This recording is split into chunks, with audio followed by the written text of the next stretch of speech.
voltamos a apresentar Faixa Livre. Estamos de volta, ouvintes, com o nosso programa Faixa Livre, e nós vamos conversar agora com o presidente do Sindicato dos Trabalhadores nas Indústrias de Purificação e Distribuição de Água e Serviços de Esgoto, lá de Niterói, o Ari Girota. Ari, bom dia. Bom dia aos ouvintes do Faixa Livre. É um prazer recebê-lo aqui no nosso estúdio da Bandeirantes. Vamos ter a oportunidade de conversar sobre esse problema da água que está intrigando todo mundo, né? Eu mesmo, antes aqui do programa começar, eu estava aqui questionando o Ari Girota sobre aquela questão que eu já levantei ontem aqui no programa. Eu não consigo entender por que, se o problema está na fonte de captação, lá no Rio Paraíba do Sul, nos rios da Baixada Fluminense, que são utilizados justamente como fontes de água para todo o grande rio, por que o problema da água está se manifestando de forma diferenciada de acordo com cada região da cidade? Isso eu não consigo entender. Se o problema está lá na fonte de captação e não na estação de tratamento ou não na distribuição, por que o problema não é generalizado? Aliás, ainda bem que não é generalizado, né? Ari Girota, bom dia. Bom dia, meus amigos, bom dia aos ouvintes da Band, do programa Faixa Livre. Bem, não é uma questão simples, né? O que a gente está vivendo hoje, né?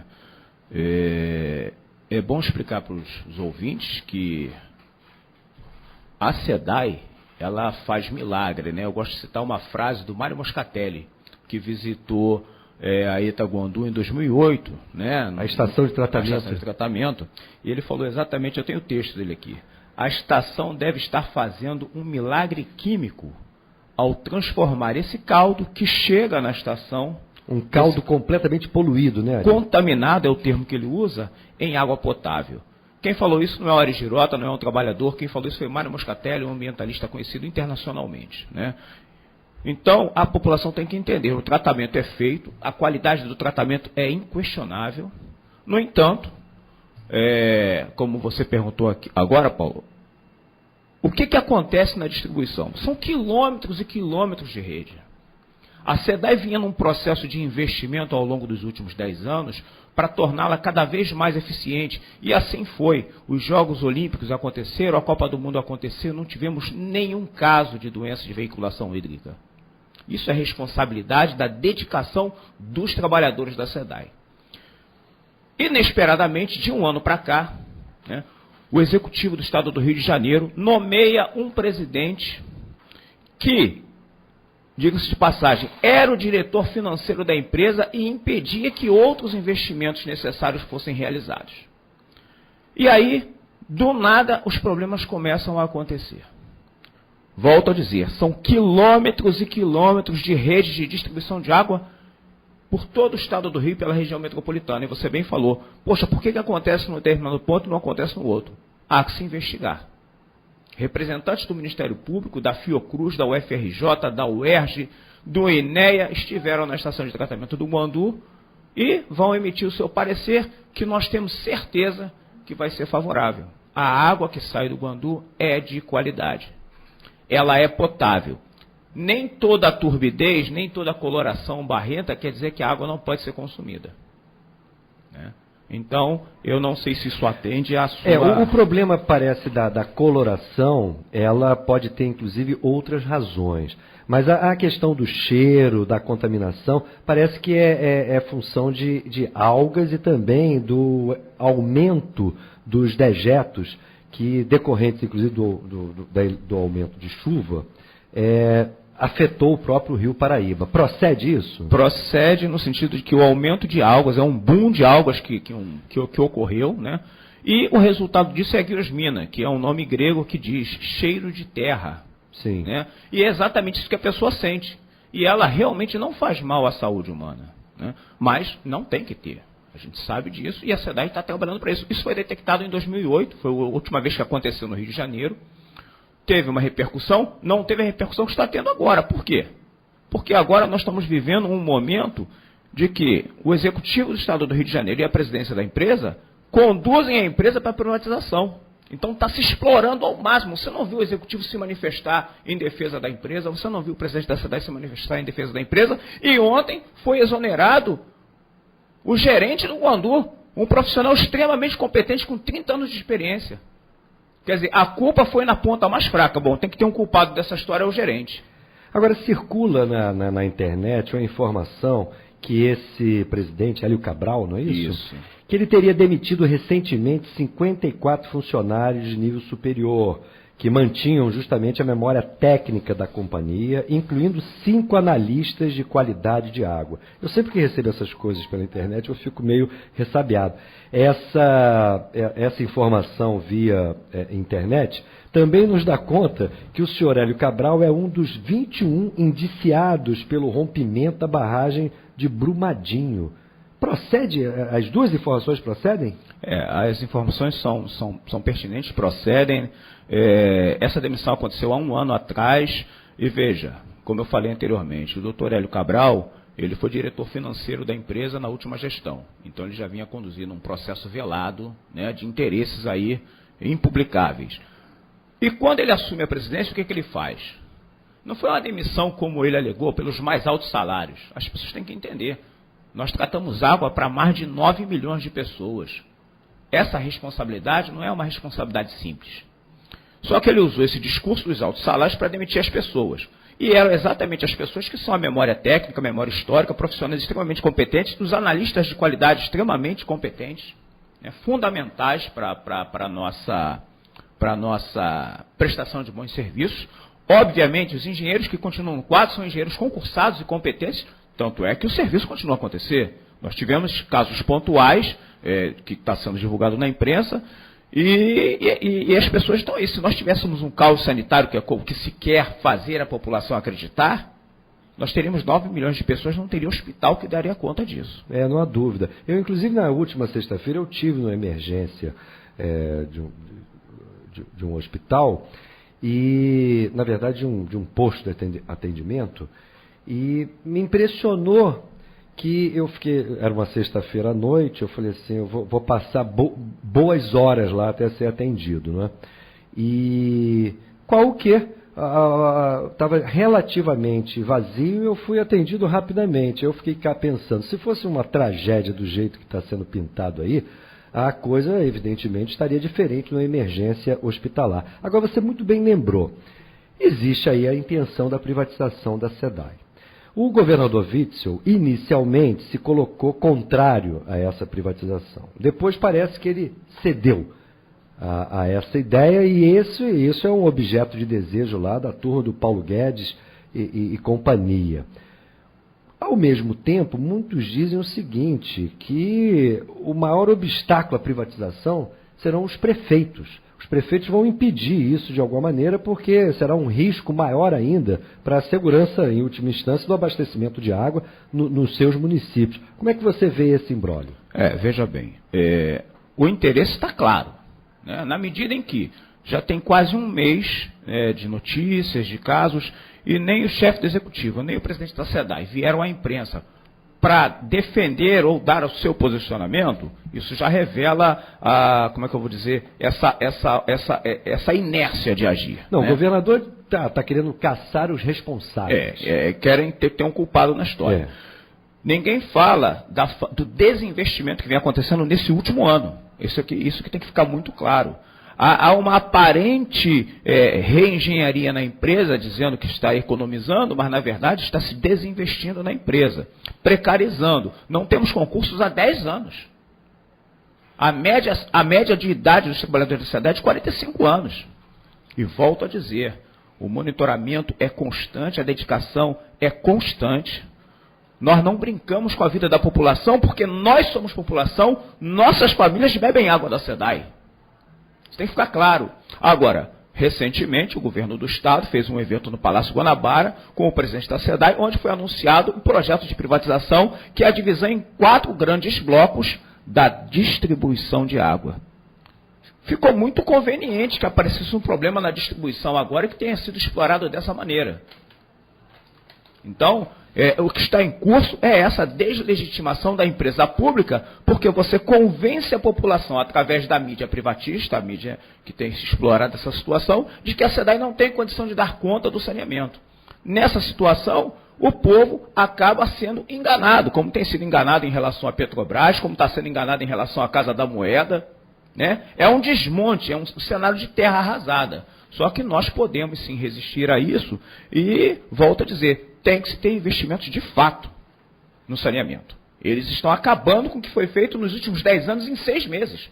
A SEDAI não ganhou à toa em 2008 e 2009 o prêmio de melhor empresa de infraestrutura. Nós estamos em curso com investimentos de 3,4 bilhões, com mais 2 bilhões a serem investidos, isso tudo para entregar para a iniciativa privada. Isso é um crime de lesa pátria. Um poder executivo que se anuncia como pré-candidato à presidência da República vai privatizar uma coisa tão estratégica para uma nação, que é o recurso hídrico do seu Estado e que dá resultados positivos, que diferente da iniciativa privada, os resultados da SEDAI têm obrigatoriamente que ser reinvestido no sistema. E aí sim, atuando na melhoria dos sistemas de água, atuando, fazendo o saneamento básico em convênio com os prefeitos. Se os prefeitos cederem ao canto da sereia, os prefeitos vão ser responsabilizados civil e criminalmente por todos os investimentos que a iniciativa privada não fizer. Porque a iniciativa privada, ela diz que pelo equilíbrio econômico-financeiro, ela pode até não realizar investimentos. E quem vai bancar isso são as prefeituras. E aí as populações mais carentes, as prefeituras mais periféricas, não vão ter os investimentos que a SEDAI faz e tenta levar saúde para a população do Estado do Rio. Mas então a intenção inicial é a privatização da distribuição e da área de saneamento. E a produção de água? Veja bem, o projeto que foi apresentado pelo BNDES, ele mantém a produção nas mãos do Estado. Só que isso não é falado para a população com a clareza necessária. É na produção que se gasta mais dinheiro. São milhões de reais gastos diariamente para tratar... Para fazer o milagre, né? Para fazer o milagre que o Dr. Mário Moscatelli fala, né? Isso é constatação, isso é fato. Tanto no Guandu, quanto no Laranjal, quanto nos sistemas de pequenos e médios portes que nós temos espalhados nos 64 municípios do Estado do Rio. Porque em todos os municípios nós fazemos a produção de água, mas não temos convênio para fazer esgotamento sanitário, né? Eu vou lhe dar um exemplo, Teresópolis. Teresópolis é um município onde a população não quer a privatização. Por quê? Porque eles têm claro lá, a maioria das pessoas tem parentes em Friburgo, que já foi privatizado, e Petrópolis. E em Petrópolis e Friburgo a tarifa dobrou. Então, só de pensar no bolso, a população de Teresópolis não quer a privatização. Evidente. Agora, o Antônio é lá de São Gonçalo, aí vamos chegar na tua área. Ótimo. Ele pergunta, a região de São Gonçalo pode ser afetada com essa má qualidade da água? Com certeza não, é um outro sistema, é um outro manancial que abastece São Gonçalo, Niterói, que já é privado a distribuição, mas quem entrega a água é a SEDAI. Mas a SEDAI pega água onde? Então, na bacia do rio Guapiaçu, em Cachoeira de Macacu. Sim. Entendeu? Então é uma outra bacia hidrográfica que não tem os mesmos problemas da bacia do Guandu, que recebe água do rio Ipiranga, poços queimados, inclusive... São rios que estão inviáveis hoje em dia. São inviáveis.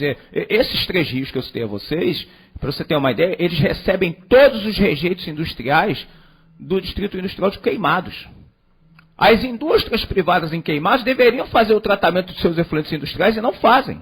Não, as grandes empresas que estão ao longo do Paraíba também não fazem. Não fazem. Companhia Siderúrgica E isso Nacional. não é competência da SEDAI fiscalizar, não. Essa competência é do INEA. E por que o INEA não fiscaliza? Porque o INEA foi sucateado ao longo do governo Pezão, foi aparelhado, não tem concurso, os fiscais concursados do INEA não têm autonomia. Então, é todo um processo que pode levar ao caos sanitário no Estado do Rio. É impressionante, Ari, porque em todas as áreas de competência estatal que a gente olha, um dos problemas é a falta de quadros, é a falta de funcionários. O que explica picaretas que vivem falando do inchaço do Estado brasileiro? É uma narrativa mentirosa, hipócrita. Por quê? O povo precisa entender, o serviço público, o servidor público, a ele é facultado cumprir a lei. Quando você cria essa narrativa de que o servidor público, o Estado está inchado, temos que diminuir, temos que demitir, o que eles querem com isso? Eles querem promover a terceirização, a contratação através de cargos comissionados, cargos políticos, eles querem voltar ao velho curral eleitoral. E aí você faz as indicações políticas e esses indicados políticos fazem aquilo que o chefe manda. O concursado não. O concursado se nega. Por exemplo, o Júlio, que era o gerente do Guandu, por que ele foi demitido? O que será que fez com que ele fosse demitido? Se ele é um cara que vinha conduzindo o Guandu com a maior competência, atravessou essa crise e comprovou perante o Ministério Público, que é coisa mais séria para se fazer o questionamento, que o Ministério Público da questão ambiental que estava lá não teve problema em responder as perguntas. Por que ele foi exonerado do cargo? Porque o servidor público ele tem a obrigação de atender à lei. E nós somos fiscalizados pela Vigilância Sanitária Municipal, Estadual, a Genersa. Nós somos fiscalizados o tempo todo. Então, não tem porquê. Esse discurso de que tem que diminuir o Estado brasileiro é uma falácia. Eles fizeram isso na saúde. A saúde pública do Estado do Rio está privatizada há mais de 10 anos. As OS estão aí, protagonistas dos maiores escândalos de desvios. Os companheiros da saúde que trabalham em OS estão sem salário. E o INSS? E o INSS? Que agora não consegue responder à necessidade de concessão de benefícios elementares para o povo trabalhador, e a solução será a contratação de militares da reserva? Nada contra os militares, mas não é a praia deles. Lógico que não. Os técnicos do INSS estavam lá fazendo um processo, reduzindo filas. Foi um fato concreto que aconteceu nos últimos anos. E agora nós temos as filas tinham acabado, né? Nós temos agora uma fila de 1 milhão de pessoas. Pessoas que sem benefício de auxílio saúde, doença, enfim, todo tipo de coisa sendo negada. As pessoas estão passando necessidade por uma política equivocada, né, do Executivo Federal. O José Quirino pergunta o seguinte, primeiro nos dá bom dia. Bom dia, José Quirino. Ele pergunta o seguinte: o Supremo não está cometendo crime de prevaricação por permitir esse desmonte da SEDAI? Ele não entra na questão jurídica, né? Eu acho que o Supremo ele é instado e provocado nas questões, inclusive contra a privatização da SEDAI. Nós temos uma ação de inconstitucionalidade da lei que o Pezão aprovou lá atrás, né, de privatização, ou seja, o interesse do Executivo Estadual na privatização já vem de longa data, né, ao longo dos últimos 30 anos, e o Pezão fez uma lei que aprova que permite a privatização. E o Supremo não se posicionou ainda. Nós gostaríamos até que ele tivesse esse entendimento, né? Nós apresentamos argumentos irrefutáveis. O regime de recuperação fiscal vivido no Rio de Janeiro. Olha, veja você vai vender a sua casa para pagar uma dívida e vai pagar o aluguel e vai ficar sem ter onde morar. Sendo que a casa gera lucro, não é isso? Exatamente. Então, a SEDAI, ano passado, agora entregou para o governo estadual mais de 300 milhões em dividendos. Isso para o governo estadual fazer o que ele bem entende, porque o restante do resultado positivo, do lucro da SEDAI, ela tem que reinvestir nos sistemas. Então é isso que eles querem transferir para a iniciativa privada. Entendeu? E aí, para falar dessa coisa do desmonte, do quadro, nós tivemos recentemente nomeado por esse presidente aí um diretor de produção, que, se não me engano, era a doutora Alexandre Bianchini. Olha que coisa interessante. Ele assumiu a direção da SEDAI, na área de produção, passou alguns meses, saiu e voltou para o grupo privado Águas do Brasil, a EGEA, enfim. Olha que coisa interessante. Você traz o privado para dentro de uma empresa estatal, faz com que ele conheça toda a estrutura da empresa estatal e, na maior cara lavada, tira ele, bota uma outra pessoa indicada e ele volta para o grupo privado. É um descaramento absurdo, né? Agora, se o Executivo Estadual não olhar com mais atenção para isso, talvez essa possível privatização da SEDAI seja o fim da carreira política dele. Com relação aí ao Supremo, o Zé Quirino, o que acontece é o seguinte: o Supremo autorizou, considerou legal esse processo de venda das subsidiárias estatais sem licitação. Ora, isso é um verdadeiro crime. Isso tem acarretado um processo de privatização dentro da Petrobras que é extremamente grave também. Justamente os segmentos da empresa mais lucrativos estão sendo entregues para abater uma suposta situação de endividamento da empresa que foi principalmente criado por uma manipulação do balanço de 2014 da empresa. Então, o crime está sendo realizado a olhos vistos, à luz do dia e com a bênção do Supremo. Então, eu acho que com relação ao Supremo, sem falar de tudo que o Supremo já permitiu em termos de impeachment, de eleições irregulares em 2018 e outras coisitas mais. Então, eu acho que não dá para confiar no Supremo, a gente tem que confiar na capacidade de luta e de consciência do trabalhador, principalmente com esse blá blá blá de que o Estado brasileiro é inchado. O Estado brasileiro, ao contrário, o Estado brasileiro é privatizado e está cada vez pior porque há um processo de liquidação em curso. E com relação lá à situação de Niterói, Ari Girotto, o que você tem a falar para os nossos ouvintes aqui? A gente tem muito ouvinte lá em Niterói. É muito citado, né, quando querem falar de exemplo de privatização. Águas de Niterói, né, que pertence ao Grupo Águas do Brasil. Eu sou morador de Niterói há 20 anos. Praticamente eu cheguei a Niterói exatamente no período da privatização.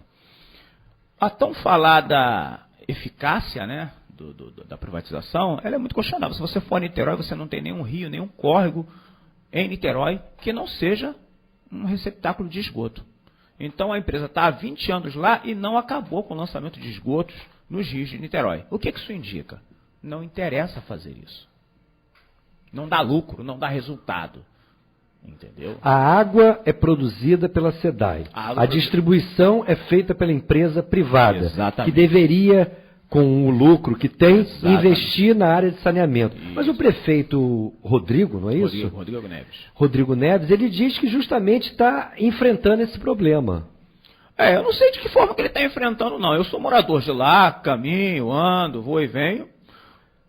As lagoas ali da a lagoa de Piratininga, por exemplo, ela está recebendo esgotos hoje, até recentemente teve uma reportagem lá, continua sendo um receptor de esgotos. Então, você diz que não está avançando, então, essa parte cobertura sanitária. A cobertura que eles falam é a cobertura formal, vamos dizer. Né? Até mesmo nas comunidades não tem. Né? E o fim das ligações nas redes pluviais, ela não aconteceu. Então, veja bem, não interessa. As empresas privadas querem os locais que dão resultado lucrativo. As periferias, os municípios mais pobres, esses vão ficar falando sozinhos. O Eduardo Paes privatizou na Zona Oeste. Isso, a AP5. É a AP5. Qual é o balanço que você faz? Então, também lá o esquema é esse? O esquema é esse, a produção de água continua na mão da SEDAI, a distribuição passa a ser privada. E o tratamento de esgoto também. Deveria ser. Avançou? Então, o que eles fizeram? Eu costumo fazer um paralelo com relacionamento amoroso. O começo são mil maravilhas, depois vem os defeitos, enfim. O que aconteceu? Eles assumiram o processo, fizeram algumas inovações, mas tinha lá na letra miúda do contrato que os assentamentos ditos subnormais, as comunidades, etc., seria a responsabilidade da prefeitura. Então, é o que eu falo. Só que o pessoal da classe média, o pessoal que mora, eles têm que entender que os vírus e as bactérias, eles não escolhem, eles caem no corpo receptor ali no esgoto, vêm para o rio, vêm para o mar. Então, se você não tiver o saneamento na comunidade, você está sujeito a ter um problema de cólera, por exemplo. Mas a empresa está investindo nessas áreas urbanizadas? Nas urbanizadas fizeram. Tem que deixar um paralelo, né? As redes estavam feitas, a SEDAI deixou tudo pronto. Eles fizeram algumas coisas novas. A infraestrutura já havia sido feita. Mas é sempre assim. A privatização ela parte desse princípio. A infraestrutura quem faz é o Estado. Depois o cara vem e faz uma maquiagem, faz um investimento aqui, acolá, faz uma obra, mas o pesado é o Estado. Por isso que eu te falei em relação à privatização que está se tentando fazer. O Estado fica com a produção de água, que são as grandes obras, são as grandes adutoras, e os privados vão pegar a rede montada. Tudo pronto, vão distribuir e ganhar dinheiro. Por fim, Ari, a Celeste me diz que vocês estão tendo problemas de funcionários que estão sendo ameaçados nos serviços externos. O que é isso? O que aconteceu? Infelizmente, isso aí tem a ver com as fake news, né? É até uma oportunidade. Queria pedir para a população não compartilhar sem pesquisar. Pegaram uma imagem de 3 trabalhadores nossos, estava atendendo, se eu não me engano, na Tijuca ou no Flamengo, eu não sei o bairro, mas eram trabalhadores identificados com crachá. E alguém botou assim, essas pessoas com uniforme da SEDAI são bandidos. Eu recebi, eu não abri, mas eu recebi esse post. Gente, são pessoas do terceiro terceiro Distrito de Águas e Esgotos, são funcionários que foram prestar um serviço, são pais de família. É mentira, então, aquilo? É mentira, é um absurdo. E olha só o maior absurdo, é a empresa ver isso e não mandar investigar. Porque você colocou em risco, nós estamos vivendo tempos muito sombrios, né? Para o cara olhar o cara com o uniforme ali e dar uma pancada, dar uma marretada na cabeça de um trabalhador achando que ele é bandido, se for preto então é fácil, né? E aí uma irresponsabilidade, porque a população está insana, a população não está pensando. Então eu peço à população, né, que não faça isso. Pesquise, divulgue. Se a população tiver algum problema com a sua água, ligue para o 0800 da SEDAI. A SEDAI já faz o monitoramento nas residências. Agora ela está mais ativa ainda. Ligue para o 0800, a SEDAI vai mandar uma equipe técnica lá, vai fazer análise. Porque muitas das vezes, eu acompanhei na imprensa, eu não vi nenhum veículo de imprensa fazer análise da água saindo do hidrômetro. Geralmente eles vão na torneira da pia. Eu não estou dizendo que a população está mentindo, obviamente que não. Mas muitas vezes o problema está dentro do edifício, dentro da casa. Eu mesmo já tive problema na minha casa e o problema era de uma instalação hidráulica do edifício. Eu vou falar uma coisa, eu não vou falar o nome da pessoa, que eu não vou ser delicado, mas a pessoa, um professor, né, soltou uma matéria dizendo que a água estava contaminada, né, um artigo, ele é um professor universitário, e ele foi fazer a visita lá no Guandu. Né? Quando ele estava lá no Guandu conversando, todo mundo escuta, todo mundo perto, ele pega e fala, não, eu coletei a água que eu analisei, foi da cisterna da universidade. Não dá, né? Pô, mas ele soltou uma notícia que circulou que a água era contaminada, quer dizer, pelo amor de Deus, vamos ter responsabilidade, não vamos querer 15 minutos de fama assim, né? É isso. Ari Girota, foi um prazer recebê-lo aqui, obrigado pelos esclarecimentos e principalmente pelos alertas que você deixou aqui, claro, para todos os nossos ouvintes. É importante que a gente compreenda as razões de certos problemas que estamos vivendo e que muitas vezes diferem completamente daquilo que é divulgado, principalmente pela tal mídia dominante no Brasil. Muito obrigado, Ari. Paulo, agradeço a Faixa Livre pela oportunidade de esclarecer à população a importância da questão da água. Não é a importância da SEDAI. Eles querem privatizar a água, querem privatizar a vida. Ninguém vive sem água. Então, agradeço a todos e peço aos ouvintes, pesquisem, se dediquem, vejam a importância do trabalho realizado por nós, trabalhadores da SEDAI, e vamos em frente na defesa do saneamento público de qualidade para todos. Muito obrigado, Ari. E eu também agradeço a você, ouvinte, que nos acompanhou. Amanhã, às 8 horas da manhã, a gente se reencontra aqui mesmo na Rádio Bandeirantes AM 1360. Até lá. Aqui termina mais uma edição do Faixa Livre. Obrigado, ouvinte, você que participou. Obrigado a você que se limitou a nos ouvir. E até amanhã.